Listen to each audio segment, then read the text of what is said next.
বিশ্বকাপের চতুর্থ match USA বনাম প্যারাগুয়ে। ম্যাচটি কে জিতবে? ম্যাচের আগে ফলাফল ফাঁস করে সবাইকে অবাক করে দিলেন জ্যোতিষী বিড়াল।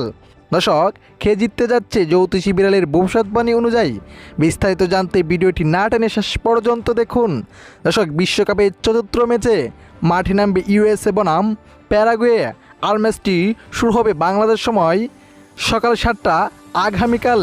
তাই তো এই ম্যাচের ফলাফল ফাঁস করলো সবার আগেই জ্যোতিষী বিড়াল, যেখানে তার সামনে ইউএসএ ও প্যারাগুয়ের পতাকা দেওয়া হয় দুই দিক দিয়ে।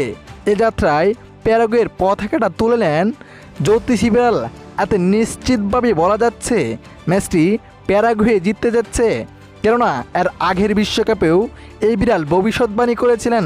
তার প্রত্যেকটি ভবিষ্যৎবাণী সত্য হয়েছে, তাই নিশ্চিতভাবে বলা যায় ম্যাচটি প্যারাগুয়ে জিততে যাচ্ছে। তো প্রিয় দর্শক, আপনার মতে কি জ্যোতিষী বিড়ালের ভবিষ্যৎবাণী সত্য হবে নাকি ইউএসএ জিতে নেবে? কমেন্ট করে আপনার মতামতটি জানিয়ে দিবেন। ধন্যবাদ।